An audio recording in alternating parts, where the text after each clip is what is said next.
Hey, so before we dive into the live webinar here that we did in the Facebook group, I just want to remind you that our pilot program for our search marketing mastery course is going very well. We have some great feedback from our students already. And if you are looking to join, remember, we're only accepting 20 students for the first discounted half of this program. So if you're interested, book a call below. There is a link on this page where you can book a call with me and we'll talk about the program in depth and see if it's a good fit for you.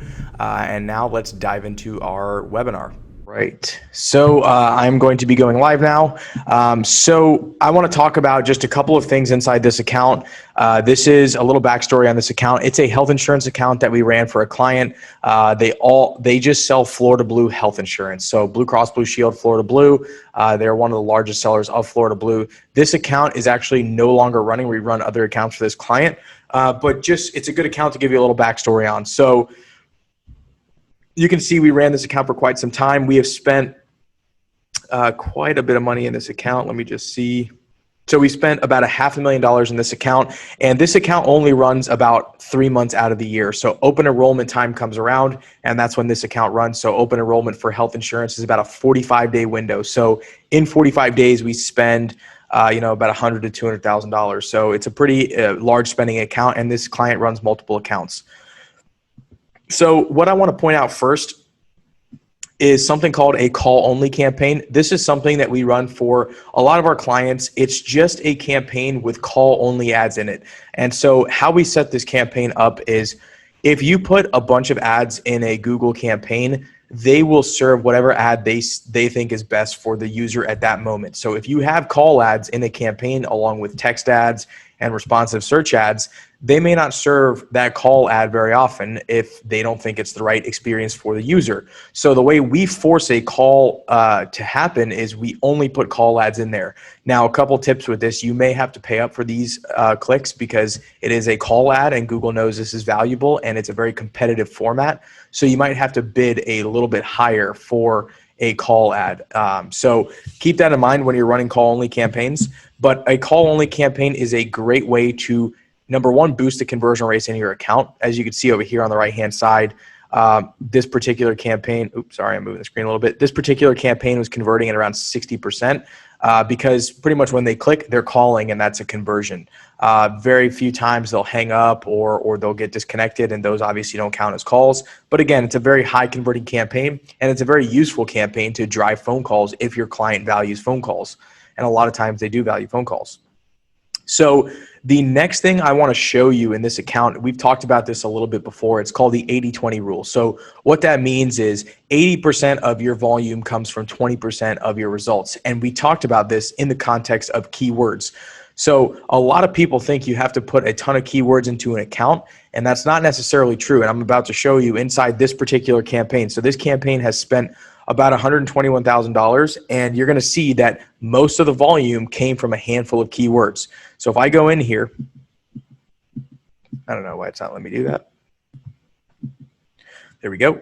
So if I go in here, you can see that the majority of the volume came from these two keywords. This particular keyword spent $69,000, and this particular keyword spent $48,000, and the total campaign spent 126. So this perfectly displays that 80-20 rule that we were talking about. Most of the volume and most of the leads, so 12,000 phone calls came from this keyword and 6,200 phone calls came from this one.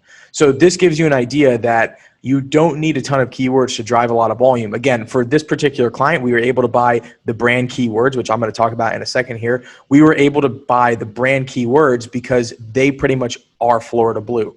They're their largest seller. So it was very easy for us to just buy these keywords and drive a lot of volume for this particular client. So navigating back out here, this is the other thing I want to talk about. This is another way that we segmented this particular campaign for this client. So again, they sell Florida Blue health insurance. Now, Florida Blue drives a lot of volume, just that keyword or those particular sets of keywords, the branded search, but they still wanted to capture the broad volume of the market. So people just searching for health insurance or people searching for, when can I renew my health insurance plan? Those types of searches are still very valuable. Now, the only issue is those are a little more expensive. So in order for us to be able to allocate the budget back and forth between the branded searches versus non-branded searches, we split the campaigns into two separate groups. So you can see here, this is called health insurance broad match. And this particular campaign housed all of our broad traffic. So again, we still spent $87,000 in this campaign because they need that broad traffic to reach the volume that they need. But if you can see over here, we were paying $26 a lead for these. So they were almost 4 times the price of these leads. This is why we split our campaigns. The budget is controlled at the campaign level. And so by us splitting our campaigns in this fashion, we were able to allocate our budget to the Florida Blue keywords and make sure that we're getting as much as we can out of those, and then have a piece of the budget for our general broad health insurance keywords.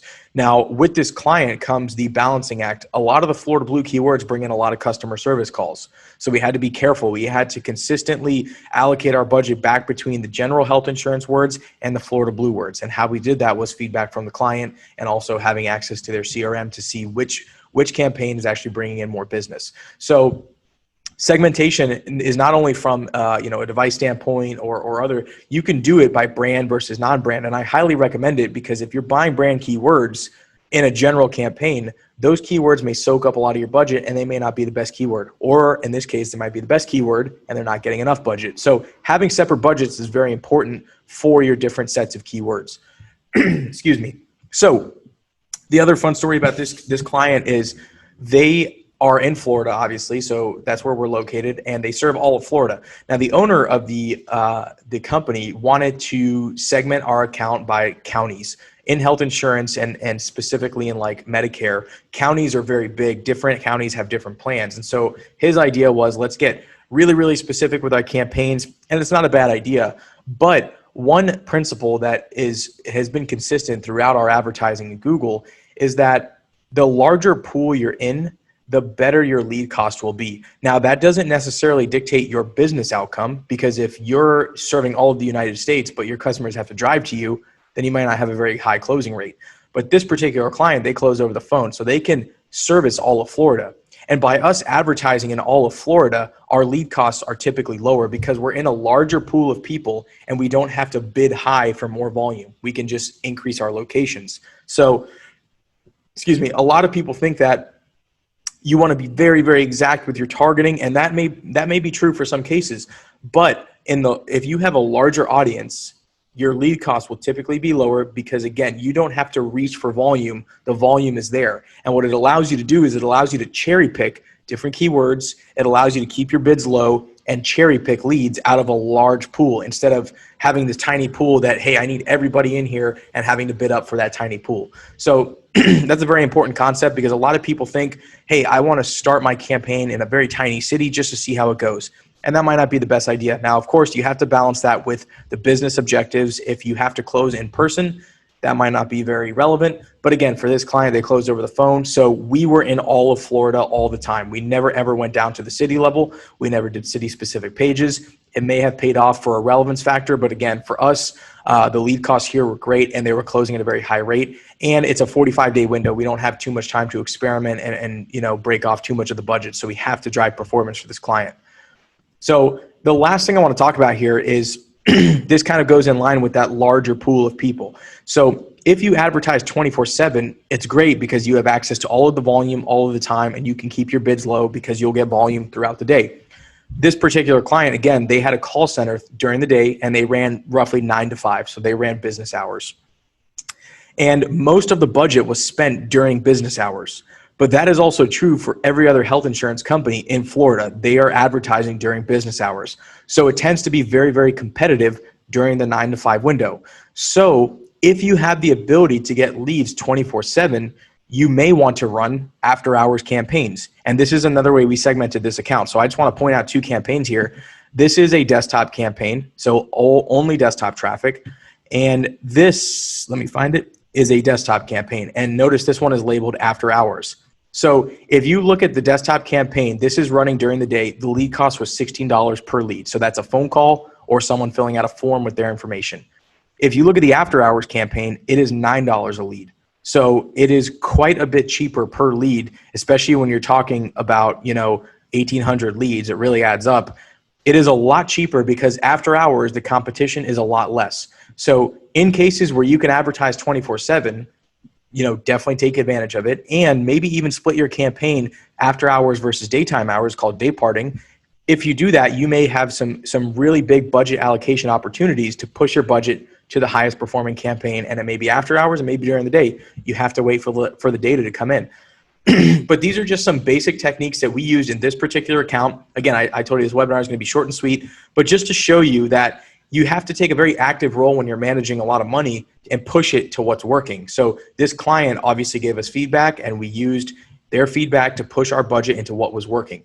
So again, with Google Ads, it's a great platform for consistency. You can see this client has been with us for years and years. Again, this account is actually deactivated. We have other accounts with them, but it's very, very consistent, and it will give you results time after time, which is why we love Google search ads. The other platforms are great, but if I were to put my money into one platform, it would be Google search, because I can tell you with certainty how many leads you'll get a month, how many leads you'll get a day, and for what cost. So definitely take these methods into account on your next management, or if you're looking at a Google Ads account now. And if you have any questions, reach out to us in the Facebook group, and we'll be more than happy to answer. All right, I'll see you on the next one.